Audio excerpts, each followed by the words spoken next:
It's crazy how effective that was. I mean, I wrote that email, I think it was a Friday, and didn't put any links, just said, hey, reply if you're interested. And there was no like pitch. There was nothing. Just like, hey, we're thinking about doing this. If you're interested, reply. If there's enough interest, then we'll probably do it. And then boom, 30 messages later, we've got a full consulting program and a bunch of people already getting results with their podcasts. Boom, boom, boom, boom, boom, boom. What's up, everybody? You're listening to the Hustle and Flowchart podcast with your boys, Matt Wolfe and Joe Fier. Check it. The funny thing is, it almost sounds like you're hitting a bong or something. I'm not. At the end of no, it's not at the end. I was slurping my yerba mate. Your yerba mate. You say it with such a perfect accent. It's just like how you said perfect in an accent. That's how I say perfect. Perfect. That's just the way I say things. Hey, welcome back to the Hustle and Flowchart podcast. Joe is not hitting a bong right now. He is drinking yerba mate. It really does sound like that. That's great. Yeah. Not the same effects. Not at all. Before we actually kind of get into our discussion today, let's just quickly mention that you can actually go get notes on this discussion if you want. Yes. hustleandflowchart.com/comp. We take notes on every episode. So some of the stuff we're talking about today that we'll get into in a minute, you can go grab notes on it. hustleandflowchart.com/comp. No, comp. C-O-M-P. Are you high? No, I'm not. Oh, okay. I've been high in a long time, actually. That's great. Yeah. So we got your notes taken care of, as always. High on life. High on life. Yes, you are. And yerba mate. And burritos. Yeah, it's true. Kind of have a baby burrito going on right now. Yeah. All right. So in San Diego, if you live in San Diego, you got to go to Cerritos. Yeah. Like, just giving a shout out. Well, it depends on where you are in San Diego, because it's true. it's the boonies for most people. That's fine, but it's the best burrito in town. So what are you going to do? Huh? You're going to go to Cerritos. How much is Cerritos paying us for this sponsorship? Nothing at all, but funny story. I actually started with a buddy of mine, Dan Driscoll, started their fan page on Facebook. I remember that. Many moons ago. I heart Cerritos. And we traded that said page to the owner's son, who I think is one of the owners, Josh over there, and he gave us some burritos in exchange. So you built out a whole fan page for him and then traded it for a burrito. It's some burritos. I don't know what that. You know what else? It's not like we did work. We literally in the day because we claimed it before them, and we did like, that. And then naturally, I think like 500 people just found it. It's not like we marketed the thing. Dude, we did that. We did that again for that that bar out in Vegas. Michael's Pub. It was Michael's a Chargers Pub in bar. Vegas. Yeah, it doesn't exist anymore. Yeah, we were in Vegas one year. I think it was around New Year's, and the Chargers were playing. So we were looking for a place to find the Charger game, and we actually found a bar that was like a dedicated Charger bar in the middle of Vegas. Ironically, it was in Spring Valley in Nevada, which is where Cerritos is located, but in California, Spring Valley, California. Like it's all connected. It's all connected. That's right. But we built their fan page for them, but I don't even think we got like a beer for it. I think we just gave it to them. I don't think we even did that. Like, I think we just did it. I don't know why we even made that. Maybe we did. I definitely know we gave somebody at Michael's Pub the like admin access so that they can like delete posts and stuff. And then they quickly went out of business. So it was probably our fault. Yeah. So we've done that before. We like restaurants and bars, and we make fan pages for them, grow their fan page, and then just give them to them. Yeah. Other than that, like, we did absolutely zero work. So, hey, I'll take a burrito out of that. That's fine. Yeah. Opening up a fan page. It's just too bad you can't still leverage that for burritos today. No, those days are gone. Sorry, folks. That was nostalgia. So this episode is sponsored by Cerritos, and we're gonna tell them to go listen to this episode, and hopefully their sponsorship payment is giving us free burritos. Ooh, Josh, if you're listening, I'm waiting. We need to go secretly drop off a Hustle and Flowchart sticker at Cerritos. Oh, I got him on Facebook. I'll hit him up and tell him when this thing goes live. Like, there you go. You got some Easter eggs in here, buddy. Yeah, you got some Cerritos burrito love in one of our episodes. That's right. Damn, you are really getting some shout outs, Josh. All right. So we had a couple little rabbit holes we wanted to go down on this therapy session today. A therapy session. Yes, we do. And this is actually going to kind of go back a little bit to our old school therapy sessions where we talk about struggles and hardships and how we got over them and all that kind of stuff. Are we going to cry ourselves to sleep? Maybe. Just kidding. Maybe. It's okay. We all struggle with things. Yeah, but actually before we get into that stuff, let's talk about some podcasting stuff. Podcasting stuff is fun. Yeah. And that has been hot. Yeah. I think the last therapy session we did was all about like the big wave of podcasting stuff that's happening, and we're really starting to feel it and see all the movement of it. And we're in the barrel right now. We're in the barrel. We're riding it. We're in the eye of the storm. Yes. Eye of the tiger. Eye of the tiger. Yeah. It's like since, I don't know when the last therapy session was, but We've definitely made some waves. Don't even look it up, Matt. I know your tendency is to you're like computer. Don't worry about it. I Doesn't just matter. have to close one screen. I can. Doesn't see matter. Okay. No. Yeah, we talked about that, and that was where I think that was like the time where we started getting a lot of folks reaching out to us actually, and we're like, "You're doing some interesting things." And we spoke at War Room with digital marketer Roland Frazier invited us there. Appreciate that. And since then, I feel like we've just immersed ourselves even deeper in there in like the daily news of podcasting and how you can leverage that with your content strategy as a whole. And monetize in creative ways for your brand, maybe retain your customers longer, subscribers and stuff. Yeah. So now, since then, this is like what happened with our traffic course. Yeah. Is people basically overwhelmingly stacked our Facebook inboxes, email inboxes, support channels, and saying we need help. We need freaking help with this podcast marketing thing and some production too. Isn't it kind of funny how like business works so much better when you build things that people want instead of what you think they want? Yeah, it's all about the offer, huh? Because I feel like most of our business up until like, I don't know, maybe 2.5 years ago, we were kind of going, what do we have knowledge in? Mm-hmm. Oh, I know a lot about content marketing. Let's make a content marketing course. And then going and trying to shove it down people's throats and saying, hey, this is the best thing ever. You need to be doing content marketing. And then trying to like sell them on something that they didn't know they needed until that point. Yeah. And now it feels like our business is sort of shifted to this point where it's like, okay, now we're just really listening to our customers. We're really listening to the people on our list. We're listening to the people who listen to our podcasts.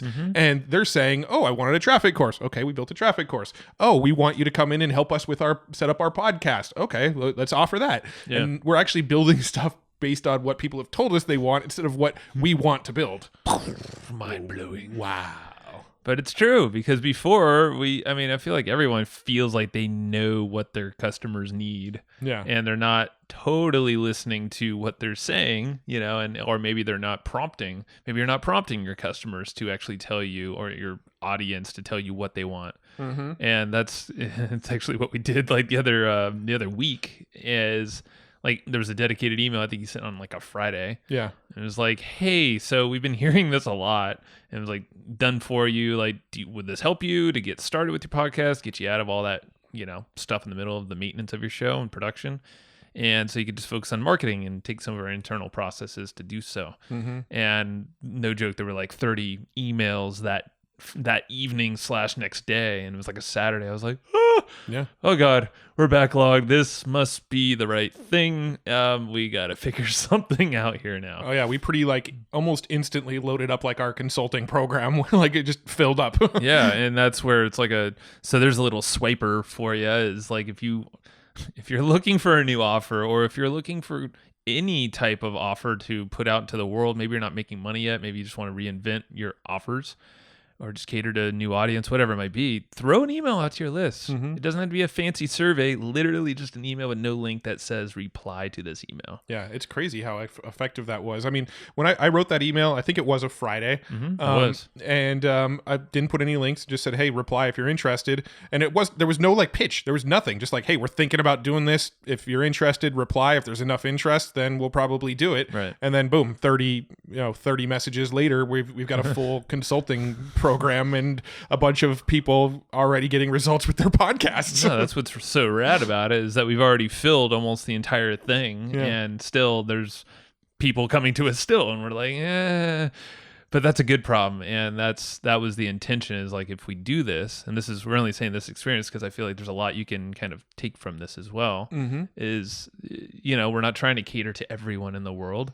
Mm-hmm. I think we put a max of like 10 for certain things, and then maybe 20 on more of the wider package, of our systems processes. But it's like, to be very honest, we don't want to have 1 million customers, nor should we. Yeah. And, we like the very one-on-one kind of personal approach where we can personally see results. Yeah. And actually make sure people, we want to work with action takers. I mean, it feels so much better to see the impact you're making on a business than putting out a course, having hundreds of people buy it, and then maybe getting a handful of testimonials here and there. But like when we're working more one-on-one with people, we actually go in and see what the results they've gotten are, and then give them some tweaks and tell them, hey, try this. And we actually see all these results in real time, which we don't really get with our course offerings, which is why we've really started to phase out a lot of the courses, and really focus on the consulting. We actually have a little bit of a done for you offer. We're not offering that to many people at all, but we are actually managing a handful of people's podcasts for them. And then of course our subscription newsletter. And this sort of model has just really kind of been working out well. And you know, if there's any big takeaways from this whole thing, I would say it's that shoot emails to your list and just ask them to reply. You don't have to send them somewhere all the time. Just email them and ask for, are you interested in this? If I put this out, would you want it? And that's a great way to just sort of validate something real quick. Totally. And then the other thing would be to there was another lesson that you just said here that was a good one. I'm so smart. Jeez. So much wisdom coming out. What was the thing that you just said? Like, there's a little I don't know, I'm trying to remember what it was. You just said something there. It was like a little... Rewind the tape. Well, I was saying that you should listen to your customers. That's it. Oh, that was it? Yeah, just listen. Like, yeah. So those were the two big takeaways: is send email your list and ask for the reply, and see kind of what interest you get to validate the product. And then when you are trying to come up with a product, don't go and try to make a product that you want to make and shove it down people's throats. Yes. Base your products off the feedback and the interest that's come to you prior to making the product. So and to elongate what you were saying about the listen to your customer thing, is, you know, when folks reach out to us, we don't want to work with everyone, nor is everyone a good fit. So, and that's cool. So to save everybody's time, we not only listen, but at the same time, we ask them more questions before hopping on a call. Because, you know, it's something like this, it's me that's hopping on these calls mainly, is I want to hear what's going on. Like, what are the struggles, or what's their vision in where they see podcasting, or in your case might be something else, fitting into their business, their lives. And then from there, if you have a package in mind, cool. You should probably have a general offer in mind. But at the same time, just realize the offer could probably change, or the angle. And you're probably going to shine some lights on issues and questions that these folks have that you didn't even think about. And that's exactly what's happening now, which is really cool, is listening to these folks. A lot of folks, like the common thing from us, is we're seeing podcast is now more of a leading content strategy for a lot of brands out there. Yeah. They're seeing that as not a blog so much because it's similar. It's just more rich content and this is the beautiful thing, is like, if you think back in blog days, people were like, what's a blog? Yeah. And you're like, well, it's actually pretty damn important still, because guess what? Google indexes a lot of blogs. Yeah. So, and then now we have podcasts, and Google is indexing not only the show notes / the blog post page of that show or of that episode, but they're actually crawling and indexing podcasts now. It's true. So it's like, And so there's like this interesting wave right now, and I think it's happening. It's like percolating now into, marketing, I guess, as more of a content forward strategy. That newsflash, this is way easier than writing a blog post too. hey, and newsflash, podcast can easily be turned into blog posts. Hell yeah, they can.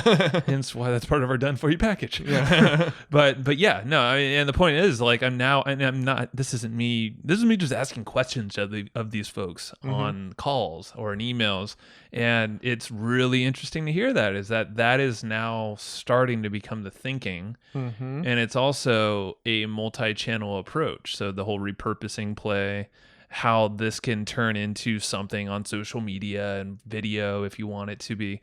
It's just, it could be spun out in all, it could become a magazine, it could be a physical newsletter, courses, whatever. Yeah. So many things. And I mean, technology is moving to a place, we actually really covered this deep on our last therapy session, which was called something to the effect of like the massive podcast wave that's coming. I actually think that is the title, but you named it. I know. But we talked about some of the technology, but I actually just bought a new truck a couple weeks ago, and in it's got CarPlay, right, where you hook up your iPhone to it, and it basically like mirrors your iPhone right onto the display in the truck. So like right on my display on my truck, I've got a button for Spotify. I've got a button for Overcast where I listen to my podcasts. I've got a button for Apple Podcasts, right? So basically listening to a podcast in your car now, if you have one of the newer vehicles with Apple CarPlay, is just as easy as turning on the radio. Yeah. And so that's one thing. But the other thing we were just talking about when we were driving over to Cerritos, another shout out, when we were talking over to Cerritos, is the Alexa, right? Like every morning you said when you make your coffee, you go, hey, Alexa, what's my flash briefing or whatever? And you have some podcasts mixed in with some news sites, mixed in with some other stuff. And you can just like be in your kitchen making coffee or whatever and listen to a podcast really easy by just asking for it. That's it.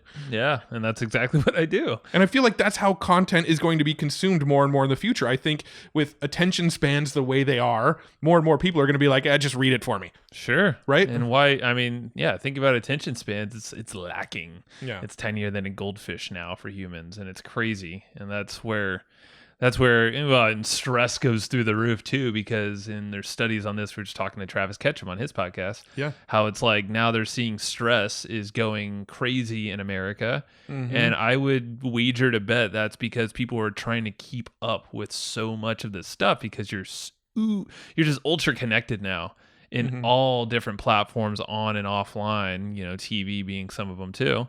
And people are just like, that's why you binge your Netflix, because you want to stay up. Or maybe your friend told you, and you're like, crap, I'm a season behind. So you just spend all freaking Saturday and Sunday doing that. And you're like, sweet. Was that necessary? No, you just lost 48 hours. Yeah. Do people really get stressed out about missing TV shows?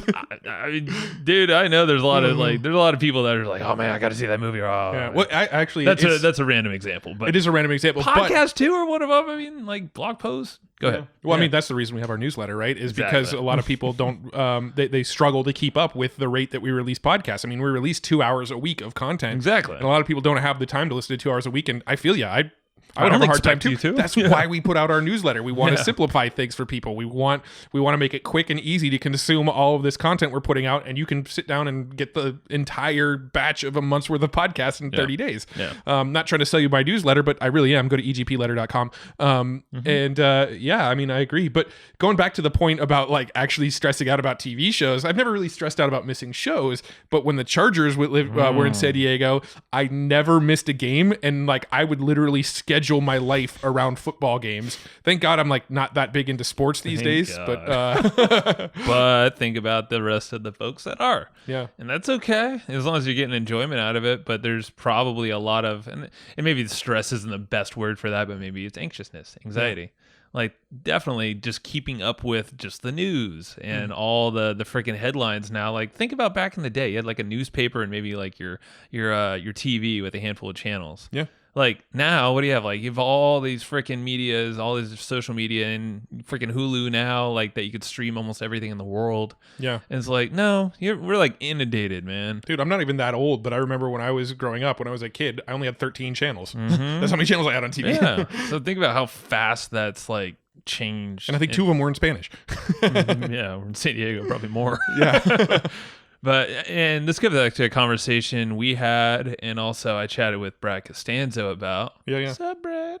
Go check Shout out to B Costanzo. I need a good nickname for him.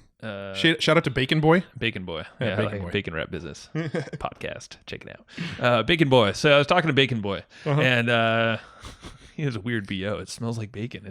That's amazing BO. Everybody just loves being around him. He never has to wear deodorant. I hope he hears this. So Bacon Boy, him and I were talking, and we were talking about like it's crazy how so many people think reality is the internet. Like that is where everything happens, and it's like no. Like I don't know if you remember, if you rewound like 15, 20 years ago, like how reliant were you on the internet? At all? Maybe a little bit. Maybe you were playing a little bit of games or something. And just to get the adult content that took 5 minutes to load. Thought you were going to say 5 minutes for... It's like, I almost see the top of a boob. That's good. So pixelated. I just remember there was a Simpsons episode where like the comic book nerd dude was trying to watch. He's like, oh, almost. It was just like loading super slow and you couldn't actually see anything. That's awesome. Yeah. So like that was reality back then, maybe for some people. Yeah. But yeah, like think about like if you rewound far enough, not even that far, it's like, yeah, you probably used to talk to more people, read a lot less news, digest a lot less content, probably go outside more. Yeah. And think clearer and not feel like your to-do list is a million miles long. Yeah. Like that's where, luckily, circling back to podcasts, like podcast is cool because the freaking engagement rate's like 75 to 80% or more for like an hour-long episode. That's ridiculous. Yeah. And we're seeing that, and our clients are seeing that, which is rad because it's true. Well, it's such a passive way of consuming content, right? Like I can consume content while I'm out for my drive. I multitask with it, right? I listen to podcasts when I walk my dog every day. That's actually how I gauge my walks now is I'll listen to an hour podcast. I listen at 1.5 speed, so it's a little bit sped up. So it usually takes about 45 minutes to get through an hour, typically hour episode. But that's how I know when to kind of wrap up my walks is I'll look at my phone and go, oh, I got about 5 minutes left. Let's start heading home. And so I just walk until my podcast is over. I can multitask. There you go. And you can't do that with a blog. I can't be out walking my dog, looking down at my phone, reading a blog post. Yeah. I can't be out walking my dog and watching a video on YouTube very easily, at least. Yeah. You'd probably get hit by a car. You don't want to do that. So I don't know. That's I forgot what got us on this tangent. I guess the power of podcasts, but I mean, it's just interesting because we're more immersed than before. I guess we were just immersed in our own thing, but now we're immersed with advising clients of our own, which is cool because they pretty much started listening to this podcast, which is the power of the podcast. And then now we're starting to have partnerships and other folks that that have their own audiences / they have their own podcasts and they see the value of this as a content machine, but a content machine that can be directed into high ticket offers for some people or continuity offers or newsletters or sponsorships or like there's so many monetization models. There's direct correlation. Whereas I don't think people realized that not that long ago. I'd like to say it's part of us. Just keep harping on it, but no, like word's getting around. Like, well, it's great because we've kind of become the source now too. When people go, "Hey, what's going on in the podcasting world?" We've kind of become one of those sources that people come to about, "Hey, what's going on?" Like we keep our fingers on the pulse. Like we know everything that's going on in the podcasting world because we're subscribed to all the podcasting newsletters, all the podcasting podcasts. We're connected with a lot of big name podcasters, and it's just like we've managed to kind of become that source for podcasting information, which then transfers quite nicely over to, hey, can I hire you to help me with my podcast? Yeah. I mean, if we're not working with too many people, sure. Yeah. Okay. So saying that, I guess if you're really interested, just reach out to us. Yeah. As of recording this, I think we're full, but we do have slots open up from time to time. So definitely reach out if you're interested in some help with the podcast, because I mean, it's an amazing time to be doing it. In fact, we were looking at Libsyn stats just last week, right? We actually just learned that Libsyn was a publicly traded company. We didn't know that before. Their ticker. Yeah, so we were looking at their stock ticker, and it's just a gradual rise. And most of that rise has happened in the last 2 years. Most of it's this year, but this year, but definitely 2 years. Yeah, but I mean like the value of that stock, it's a penny stock, but it's valued at $3 a share or something like that. Shows demand though. But the thing was, it was you look at it like 3 years ago, and it was like under $1 a share, and it's just growing and growing and growing. And if you don't know what Libsyn is like the largest hosting company for podcasts, and it's just it's just growing every single year over year. And you can look at that, and it pretty much correlates with the growth of podcasting as well. Yeah, no, it's super cool. And by the way, if you want to reach out to us, and if you're actually interested, just email info@evergreenprofits.com. Yeah, that actually goes to Joe, so he will see those emails. Yes. I'm air typing with my one hand. Oh, you're air typing. I thought you were trying to air tickle me. It's getting weird. Cool. Yeah. So we can riff on podcasts all day, but I think we'll spare you. Yeah. If you're really interested, just give us a shout and maybe we'll chat. Yeah. We actually have a private newsletter too. I don't know if I'm supposed to be saying this or not. A private newsletter. Where if you want to keep in the loop of what's going on in the podcasting keep it in world, your pants, Matt. Yeah. You can actually kind of we share details and tips of cool stuff but it's not even, we don't even use an autoresponder for it. We just literally like email the people that want to know. Old school manual emails. Wow, who would where have we thunk? just keep people in the loop on podcasting, and we might let some of you in. Some of you, like 2. Ooh, the bar. Be the first 2. Be quick. All right, so You want to shift focus now? We could do that. Yeah. So like you mentioned earlier, we're actually just talking with Travis Ketchum on his podcast.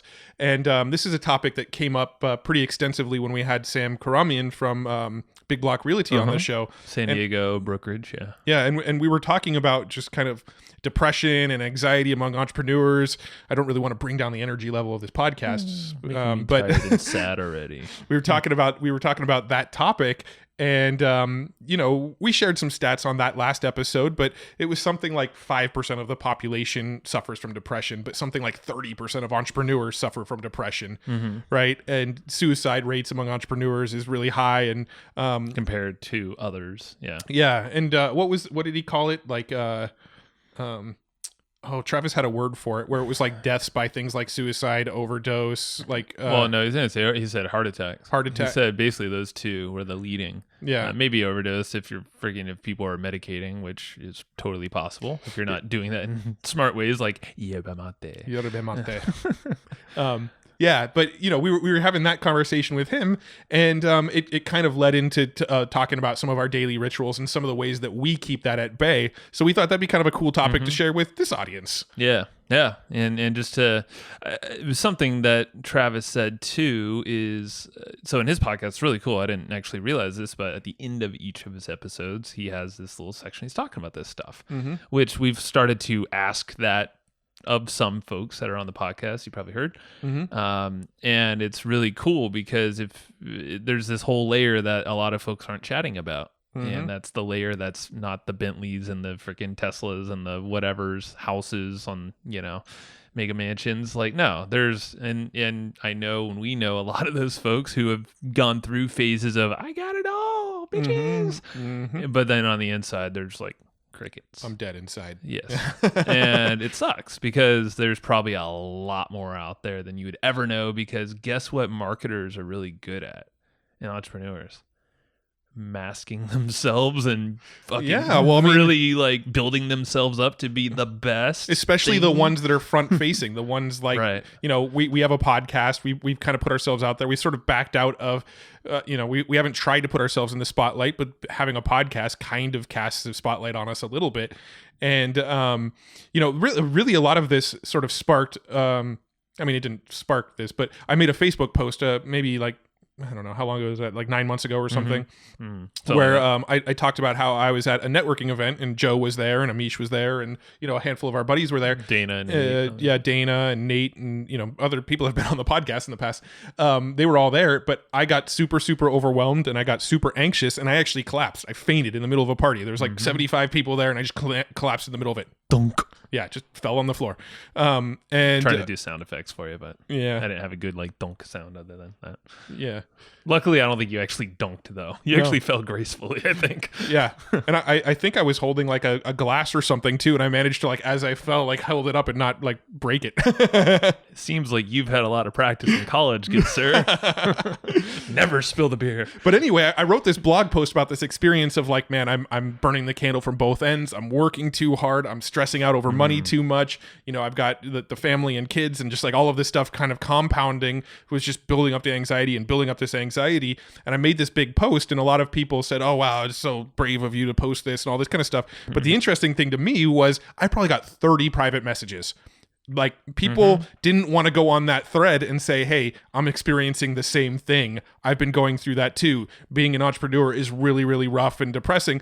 A lot of that didn't come out in the comments. Everybody private messaged me, which just kind of went to show like everybody seems to be going, not everybody, but a lot of people are going through this, but nobody wants to share it publicly. That's the interesting thing is like you were brave enough to do that and be transparent. and you got the praises because other people are feeling the same. Yeah, but I was just blown away that so many people like in public sort of praised me for mentioning it, but then in private said I'm going through the same thing. And it was very interesting that they didn't want to publicly say that they were going through the same thing. Yeah. And I think that sort of thing, that sort of, posting that and seeing all the private messages made us want to go, fuck that. Let's start exposing this shit. Let's start talking about how it isn't always easy. It isn't always fun. It isn't all laptops on the beaches and driving McLarens. Why the hell would you put your laptop on the beach anyway? Yeah, like James James Schramko has a quote that he like I see him pop on like Instagram every once in a while that said, "True success is going to the beach without your laptop." I know the stock images always make me. I just want to punch those images, but then I would punch my laptop. If I'm at the beach, I don't want to be on my fucking laptop. I'm at the beach because I want to get away from work. I don't want any technology with me on the beach, let alone outside. Period. Yeah. Except for maybe podcast walks. But yeah, no, it's true. And that's where, like, I feel like we've never held back, but there are certain things that probably we second guess. But then it's like, if you post those things, then more often than not, all the comments are typically going to be supportive, and they're going to be like, yeah, me too. Yeah, me too. Yeah, me too. Even though if they might be in PMs, it just shows you that we're all dealing with the same shit. Yeah. We're all in our heads. Yep. And don't take things so seriously. And we all got each other to support each other as well. You're not alone. Yeah. And then, honestly, after I made that post and got all those messages, I can't say like I immediately made changes to my lifestyle and my working habits and things like that. It didn't happen immediately. I would say there was probably another couple months after that where I just kind of continued to put my head down and grind it out and work hard and work late and just, continue to bust my ass. I backed off on the networking stuff a little bit. I kind of backed off on putting myself in environments where I'm around a lot of people and I was getting socially anxious. But other than that, I didn't really change many lifestyle elements. It wasn't only until, maybe a month ago that I really, really made some changes. And, for the most part, I hate to say I cured myself of anxiety, but I would say pretty close to it. Like I do not feel anxiety much anymore at all. So I already know this, but for the folks listening, and I think we should both exchange of what we're doing, but let's start with you. What are the big changes that you've done? Really it's just kind of daily routine stuff. Before I had a nightly routine, I've kind of talked about it on the podcast a lot, where I would go and walk my dog and I'd go for a couple miles and listen to a podcast and then come home and relax before going to bed, right? So that hasn't changed, right? That hasn't changed. My nightly routine is still pretty much the same, but I added a morning routine, which I never really had before other than making a coffee. So would you literally, was it wake up? I know you don't even you never shower, so it wasn't. No, I don't shower anymore. No, I actually do quite a bit of things before I shower now, though. There you go. Okay, well, let's talk about the now. We don't need to get into those weird details. Yeah, you don't want to know about the shower part. Actually, you're going to talk about your shower part. To be very honest, I fucking love my showers, and I think they're the most meditative time ever. I know. That's what I was going to say. When we flip roles, and you start talking, the shower's a bigger part for you. For sure. For me, my morning routine is I actually this is gonna be the woo woo in me. I don't really talk about woo woo stuff very often. It's not woo woo, bro. It's real. But we say woo woo lovingly. Yes. So for me, I actually wake up and the first thing I do is if I had a dream last night, I write down in my journal what that dream was.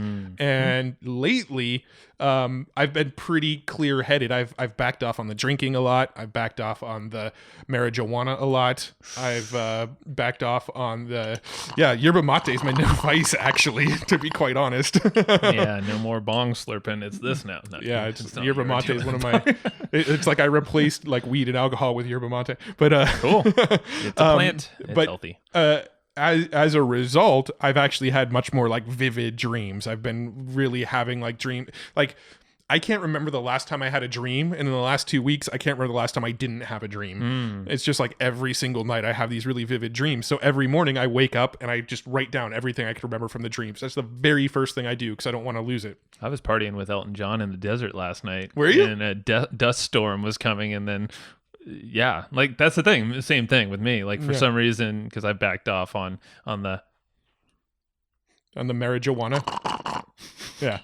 Got idea sound effects. But and now the dreams are popping. Yeah. Last night I went and saw a movie with Alana, my wife, and Tig Notaro, who is a stand-up comedian. Oh, see, there we go. Yeah. Cool. All right, carry on. Yeah. Anyway, so it's in my dream journal. So I wake up every morning and I journal first thing. I go and I make my yerba mate. The accent's getting better and better. Yes. I go and make myself some yerba mate, and That one then sucked. it's usually pretty hot when I make it, so I let it sit for a few minutes.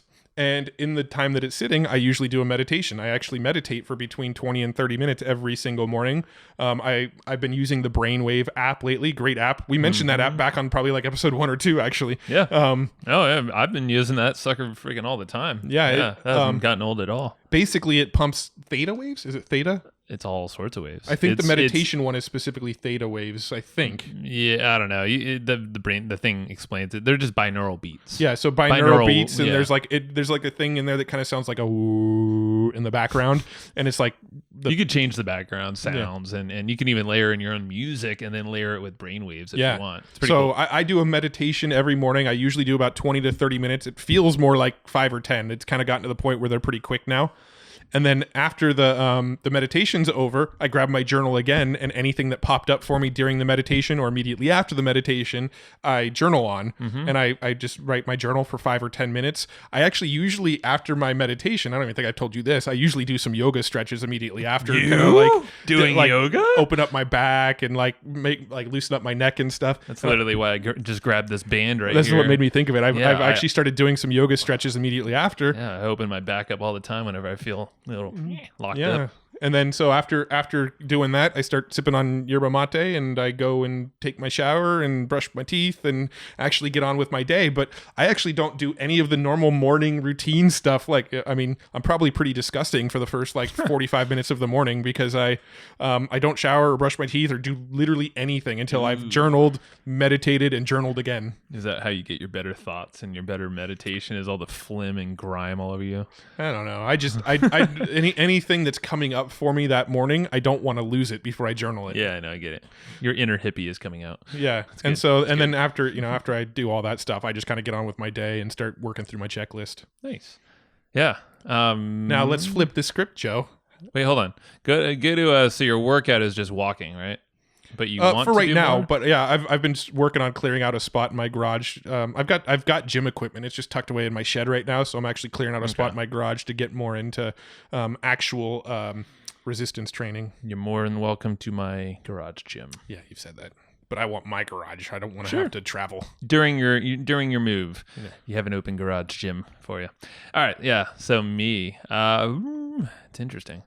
Yeah, for me, I feel like I've been dealing more with anxiety with a lot of things happening in my life, business being one of them. My wife is also starting her own business, so I'm like, it's like a balance of time, and I find myself and her working later than we normally would, but partially because it's like a mini sprint because we have a baby coming in November, so kind of makes sense. Or maybe that's how I justify it. Either way, I just know like we're prepping a lot prior to that time, and hopefully she does not come too early. Knock on wood. But so that's where I feel like a lot of my anxiety has come from. And what's interesting with me, when I know I'm anxious, it happens right in my chest and a little bit to the left, which kind of scares the shit out of me a little bit. I'm like, oh, is that my heart? Or is it just like a tightness? Is it, I don't know. But whatever it is, it's a Cerritos Burrito Lodge down there. No, I feel great right now. That's definitely in my belly.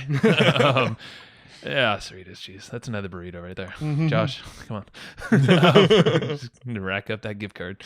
So, yeah, but I if I know that I'm doing too much, that comes out with too much is happening. Oh, I don't feel like I have the maybe I just don't have the money that I feel like I should at that specific time.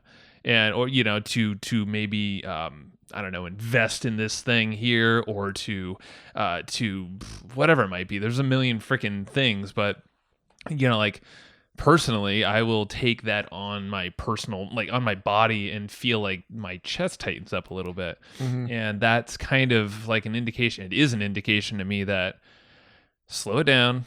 I'm okay, and I got to breathe. Mm-hmm. So that's where I go big into my belly breath and not chest breathing, because if I can slow my breathing down and focus on more of my belly breathing, then I can calm my entire nervous system down. Mm-hmm. And within about like maybe 5 to 10 rounds or so of just normal soft belly breathing focused on my belly, low breathing, not chest, then I usually can clear it out and get a lot more level headed. But I'll notice if I'm just going too fast, it's not even like, I used to think it's like, oh, if I have too much on my plate, that's my anxiety. It's not, because I have a shit ton on my plate right now. I'm not anxious. Yeah. It's perspective. I feel like what I've done lately with changes to being more deliberate with breathing, sleeping enough is a big one. And meditation, yes, but I kind of combine my meditation with my breathing. And it's like one and the same for me. And with that, I've noticed I'm just a lot more deliberate. My personality is that I'm more of a spontaneous guy, which that's not going to change, but at least I can be a lot more deliberate with my actions, even if they're still seemingly a little quicker than the rest. So because I would notice if I just reacted without taking a second to breathe and think a little bit further through, well, guess what? My to-do list gets bigger, or I feel like I'm stacking more on myself, creating more obligations. And like Dave Asprey actually said, it's not a time thing, it's an energy thing. Yeah. So I literally felt the energy being sucked out of me. Yeah. And I wouldn't even call it a balance thing. It's honestly, Michael Woodward was on here months and months ago, and he brought up the whole concept of micro experiments. Yeah. And that like has embedded so much in my brain where I'm constantly just, and I'll mention it to you too. It's like, okay, so like what's the little mini action that we can do to keep furthering, we have our foundation set in the business or whatever life stuff. But like, what's a little micro experiment we can do to just further a little more of a long-term thing? And it could just be touching base with a potential partner that we're working with, or testing something, sending an email, whatever it is. So I'm releasing this anxiety through ways of, and I'll talk about the shower thing in a sec, but breathing is a huge thing. It's disgusting. It's horrible. It's disgusting what you do in the shower. Get ready for it. Strap yourself in. And then the micro experiments really relieve my brain because I feel like if there's a lot of actions I know I can take, but it's more of a timing and a focus thing and just an energy thing, then I feel like my brain just like gets squirrely, and that's where my chest tightens up and I get a little of that anxiousness. Yeah, no, I mean, I totally... Micro experiments help with that. Oh yeah, I could see that. That's the closing the micro experiments thing has been pretty big. I mean, that concept runs through my mind like constantly. But I can definitely relate to the sense that when I'm feeling like, when I was feeling anxious a lot, I used to think it was because I had too much stuff stacked on my plate. Right. That was sort of my first thought, is like, I'm anxious because there's too many things. But just sort of through the process of meditation and relaxing my mind and stuff, I actually realized that it's not too many things on my plate. I can actually handle a pretty large workload. Oh, yeah. But what I get anxiety around is when I don't know the next step. If I have a lot of things on my plate and I'm like, well, on this project, I don't know what I've done step 1, but I don't know what step 2 is. That's what gave me anxiety. I gotcha. And so I can really relate to that. Yeah, that's good. Yeah, and that's where we all have our own perspective to it. And I feel like, if I just got too much on my plate, you're kind of not seeing the full picture. Yeah. That's like the tip of the iceberg. And like, there's so much more happening beneath you or under that. And it's a personality thing mixed in with how you're approaching with your energy, like how you're using your energy and directing your time and energy or focus. And so that's cool. Yeah, because I think like we might approach it differently, but it's the same thing. That's a cause of anxiety. Yeah. Well, I mean, with too much stuff on our plate now, I think we've gotten really good at saying, well, there's too much on my plate. What other plate can I put it on? Right. And we either find team members that can do it. We go and find agencies that can handle things. We cut things out completely. You know, I feel like having a lot on our plate is no longer really an issue because we know how to handle a lot of stuff on our plate now. It's just when there's something on our plate that we don't know what to do next, I think it sort of I mean, at least for me, that sort of stresses me out. Well, it's a perfect, Aaron Fletcher's KAD method, the 3-step process. Yeah. Go check out, it's like episode 4 or something of this show. It's freaking timeless. And I saw he just shared that episode with us on our show just recently to his community. Yeah. And I'm like, yeah, this thing freaking works. So yeah, exactly what you just said is what Aaron talks about. So for sure. So let's talk about your morning showers. Yeah, I mean, I feel like so I have like a bench in the shower so I can actually sit down. Yeah, the type that like 70-year-olds do who break their hip. Well, that's kind of who made my house, okay. Built the house. Well, it wasn't 70 at the time. It was built in the 70s though. But yeah, it's just it's an interesting shower, but either way, it's just got a bench, whatever. That's all that matters. And the fact that I just freaking crank up the heat on that bad boy. And that's just my meditation time. And then what I do is the breath work. And, I start with my belly breathing, but then what I try to do is deliberately work my way up through like 4 breathing sequences where it goes through all of my chakras. But like, it really focuses on like my heart first on the first breath. Can you say chakra again? Chakra. Oh, thank you. How are you supposed to say it? and so it's like heart and then the throat sorry, not the throat. Heart, third eye, just somewhere in my brain, basically, because I feel like, I get a lot of tension in my chest. Cool. Focus there. Then I got my head, and then there's, and this is like the crown chakras on the top, and then it's kind of just everything above.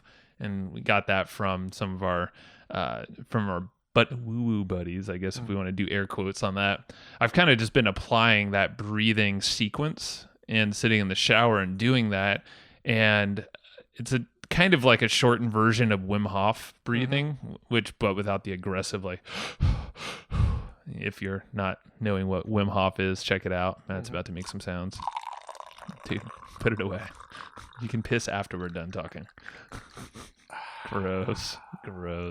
No, that was me pouring more yerba mate. Oh, you're spilling all over yourself. And then you pissed yourself. All right. Yeah. So distraction. So Matt just pisses on himself while I meditate in the shower. Yeah. Accurate. Yeah. So, yeah, I mean, it's a derivative of that. So after I do that breathing sequence, I do it a few times and I will have like my body will be vibrating with energy. It's crazy. Like I'll feel my fingers and hands kind of vibrating, my face, feet. And I know you said you're not a fan of that feeling. No, I'm not at all. I love it, man. Like it's crazy because like if you do Wim Hof, you can feel this exponentially. Yeah, it's a lot more aggressive there, but it's I don't know what it is exactly. I know it's like energy. It's your blood, whatever it might be, oxygen going through your veins. Whatever it is, I feel like it's a release of a lot of energy for myself. Yeah. So I always focus on that. So when you're in the shower Wimming Hof, you have a nice release. Yes. But I'm not Wimming Hof. Oh. But yeah. No. You good? Yeah. So I mean that's kind of my thing with that. And it's I don't know.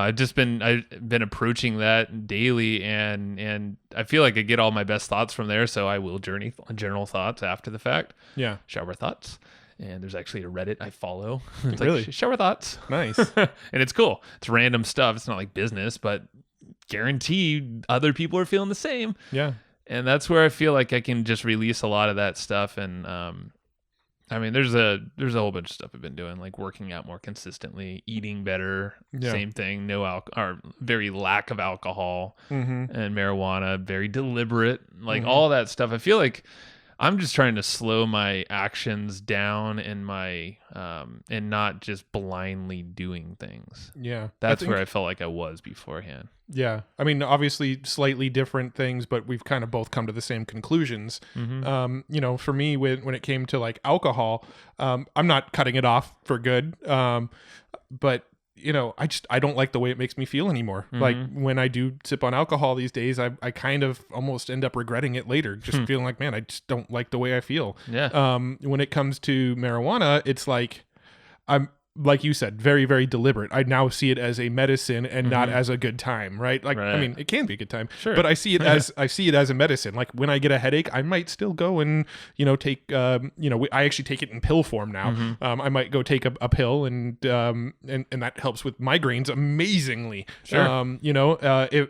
I've had times where I've had insomnia and I couldn't fall asleep, I'd take one of my pills and it would knock me out. So, I mean, I feel like there's use for it, but I'm seeing it more as a medicine as opposed to a escapism tactic, escape tactic. Yeah, see, that's the thing. It was used as a medicine before, and look at even alcohol. I believe probably was too. Maybe that was like more. Well, actually, the original reason alcohol came to favor was because of the Black Plague, and they found out that when they drank alcohol and boiled the water, then it kept them alive. Didn't kill them. Yeah. So, there were health benefits. There we go. So, yes, if you're ever worried about getting the Black Plague, start drinking more beer. There you go. It's one option for you. But if you want to see a good documentary about that, How Beer Saved the World. That's right. That's a good one. Yeah. But it's interesting. I mean, like after really, I don't know. It's just like both of us kind of we've chatted about this and we feel like we've just become more deliberate and mindful of what we're doing with, what we're putting in our bodies and our actions. I feel like that then reverberates into all these other things in life. Like, I'm not really craving the ice cream I thought my nightly routine was. Yeah. And like, then I get my sugar headache in the morning or I can't sleep at night. Like they all have these effects, these like trickle effects. Yeah. That affect us and how we perform. And I honestly feel like I'm more freaking on now. Yeah. No, when it comes to sugar, I used to have like every night before bed, the last like hour before bed, I'd sit around, watch TV and eat like Ben and Jerry's, or we'd go get frozen yogurt or something. Yeah. And it was pretty consistent. Like once or twice a week we'd do that. And for whatever reason, over the last like several weeks, I've had pretty much zero cravings for sugar. I've had almost no sugar in like weeks. I mean, I'm not going to lie. I do definitely dip in ice cream, but what I've been doing there is putting them in coffee cups that are standing up in my kitchen and stopping myself after like 3 scoops. Yeah. And I use a tiny spoon. I'm not trying to restrict myself. I don't think I will ever diet again in my life. I don't think I'll ever be on a quote unquote diet. I just have not had the desire for it. It's like once you've cut it out for long enough, you just stop caring. Yeah. And then there's like cool things like yerba mate, like it's an appetite suppressor / it tastes good. And if you wanted to throw some honey in there, sweet. Yeah. Do whatever you got to do. But it's like, I don't know. I just always have water by my side, and you do too. Because I mean, back in the day, you had a hydration thing even. Yeah, remember? No, I was in the hospital with kidney issues because I was underhydrated. Yeah. And I remember that. That was years and years ago, but that got you on the water train. Yeah, I thought I was going to lose a kidney at the time. Totally. And I remember visiting you in the hospital. I was like, motherfucker, is my business partner about to die? Yeah. I'm like, shit. It was gnarly. I know. And you were in there for like a couple days, I think.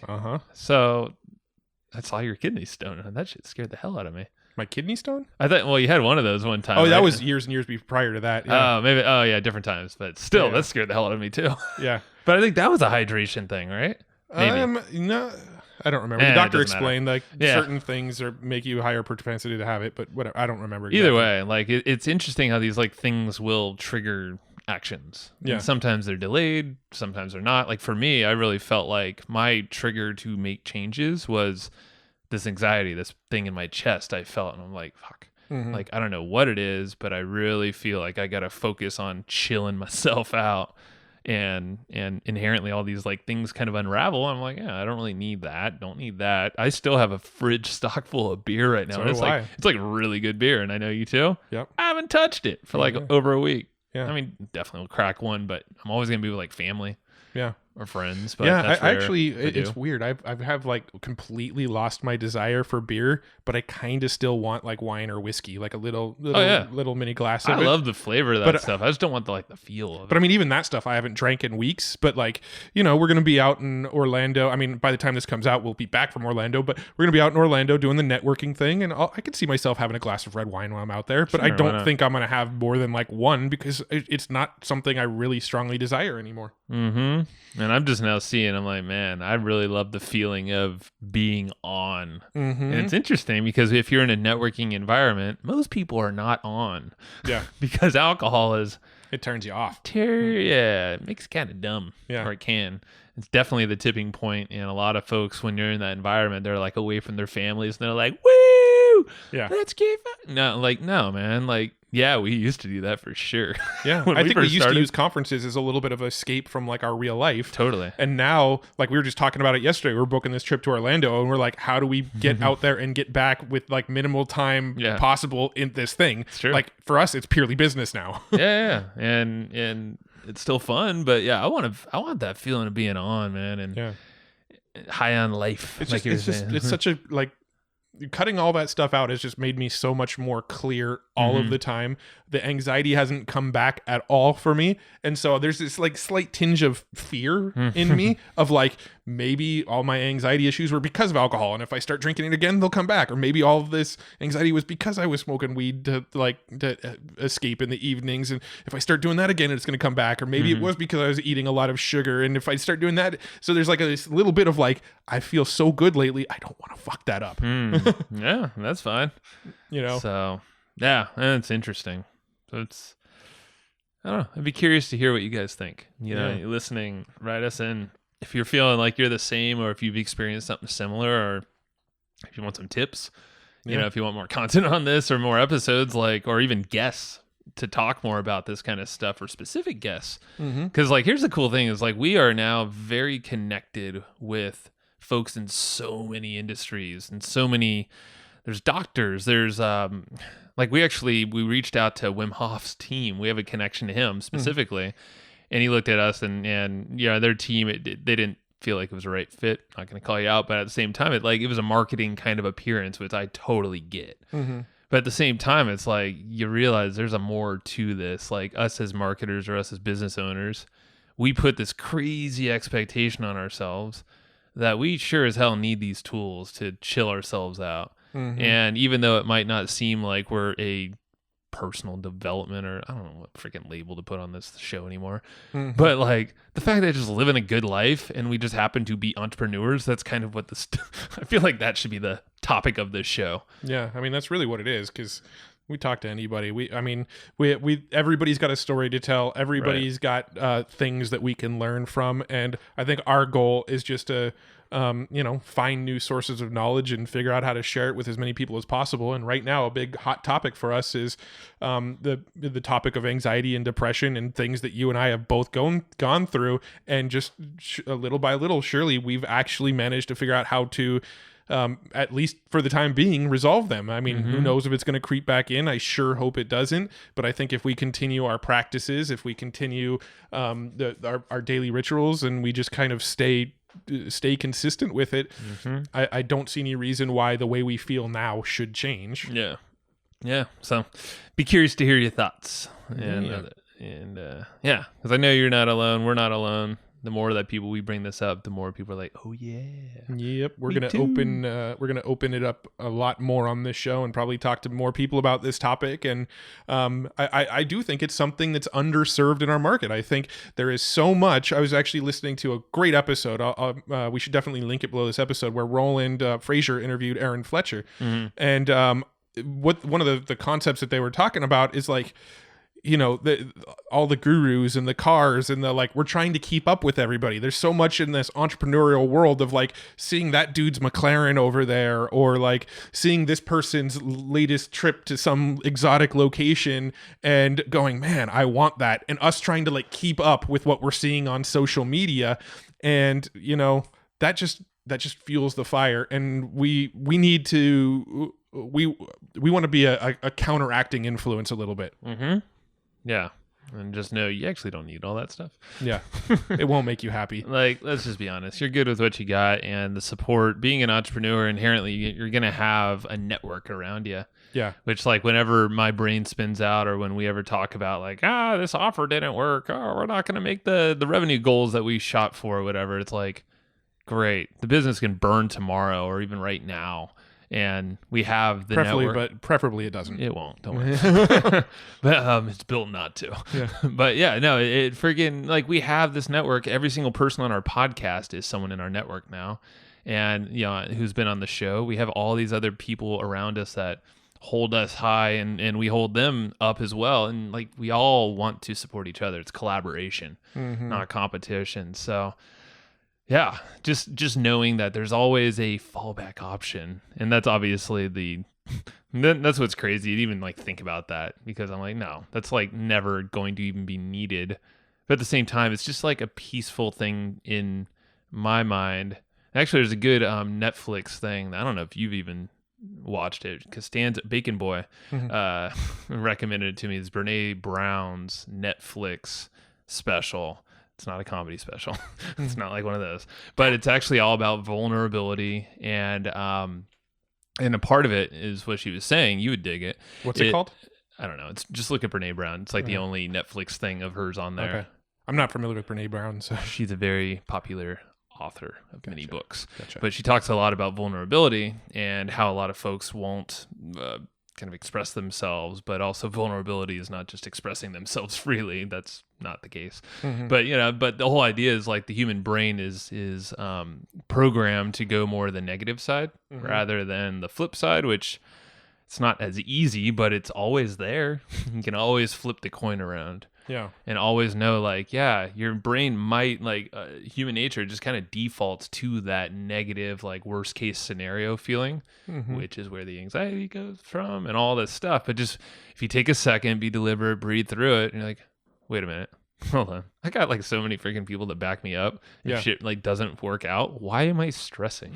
Yeah. I mean, that's something we were actually talking about with Travis not too long ago was, everything's good. Right. Like whenever I was getting anxious or depressed or thinking like, oh man, everything's falling apart, I had to step back and look at where I am right now. Right. A lot of times we compare ourselves to others as opposed to comparing ourselves to our past selves. Right. And, where I am right now is I live in San Diego. I've got an amazing house. I've got a wife that I love. I've got 2 kids that are healthy and happy. I've got a great business partner. I mean, I got a pretty good business partner. Way to screw up what you just said. It was going a good direction. But you know what I mean? Like everything is fine. Agree. Don't worry. My business partner's a little shaky. He's all right. He's all right. But like all the important stuff is covered. We're good. Right? Like at one time I wanted a Lamborghini. Now I don't. Don't need it. You could get it if you want. The one time I wanted a bigger house than I have now. Now I'm pretty good. I really don't want a bigger house. I think a bigger house is more maintenance and more work for me. More energy you got to spend on thinking about the house and what you got to maintain on that house. And Yeah. So I mean, just like looking at where we are now compared to where we were 15 years ago. Sure. Like where were you 15 years ago? I was in a condo, not making money online yet, but trying to. I was exploring and wanting to make, I think probably just like $2,000 online. Yeah. I remember at one time I was still working in the day job over at Artisan, and I remember thinking to myself, man, if I could just figure out how to make $100 a day on the internet, that's $3,000 a month. If I can make $100 a day on the internet, that's going to cover everything. I could pay my rent. I can have a car payment. I'm putting food on the table. I've got money for entertainment, like $100 a day. That's it. That's what all else do I need? Yeah. And looking at that 15 years ago, that was my goal back then. That was like, holy shit, that's like, that's where I need to be. I mean, I was making that at my job, but if I can make that on the internet, I can stop doing this job, work from home, and have that sort of time freedom. And that was everything to me 15 years ago. If I could just do that, right? And so comparing the dreams of what I had then to where I am now, like no comparison. Right. Yeah. Right? And it's wild how, our brains, and maybe it's society, it's us, I don't know, but we all think we need to get the bigger TV, the better car, the bigger house, the thing that go on this trip that we see everybody else doing. Like, man, check yourself Before you wreck yourself. I mean, I know like back in the day, I had the desire to want to go out all the time and hang out with friends and spend money at restaurants and bars and all that stuff. And like, it's crazy as me, like, because I always thought like you, for instance, didn't really want to do that. I'm like, why the hell is he a homebody? God, it's so boring. But then now I'm like, man, you didn't know me in high school. Yeah, so I literally got all that out of my system in high school. I was a little later though, but yeah, but we still have friends that do that now. Yeah. And then they're always complaining about not having money. I'm like, well, stop going out every weekend Yeah. and blowing like $200 a night on booze that make you feel like shit the next morning. It's like, doesn't work out. It's funny. I think I remember seeing like a meme that said like, when I was younger, I used to sneak out of the house to go to parties. At my age now, I sneak out of parties to go back to my house. Yep. And maybe, I don't know if kids are a factor there, but maybe a little bit for me with the fostering stuff. For you had kids younger than I did, but you had that before. And even anyway, I don't know. We all have our own things, but I think you finally realize at a point, you're like, wait, hold on. What's truly important? Like, how am I spending my time? Is it to make others happy and say yes to all these things, to go out or to work on this project or take them on as a client, even though they're kind of a pain in the ass, whatever it is? Or is it just like, hold the hell on. Like, let me think through what I'm going to do with my time and then act on whatever that is. Yeah, for sure. All right, we should probably wrap this sucker out. Good discussion.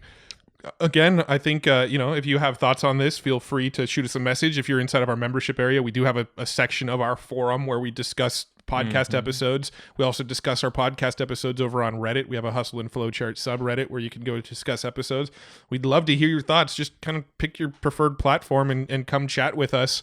And also, again, just kind of circling back to how we started off this episode, if you're interested in like podcast consulting, as of this recording, we're full, but we do open up slots and we do have, occasionally there's some stuff that opens up. So shoot us a message if you want help with podcasting, and we'll see if there's something we can help you with in that realm. If not, we can definitely point you in the right direction. For sure. Thanks for supporting us, and thanks for supporting our show. Yeah, get them notes too. hustleandflowchart.com/comp. I don't know what the notes are going to look like with this. It'll be interesting. Yeah, they'll be good.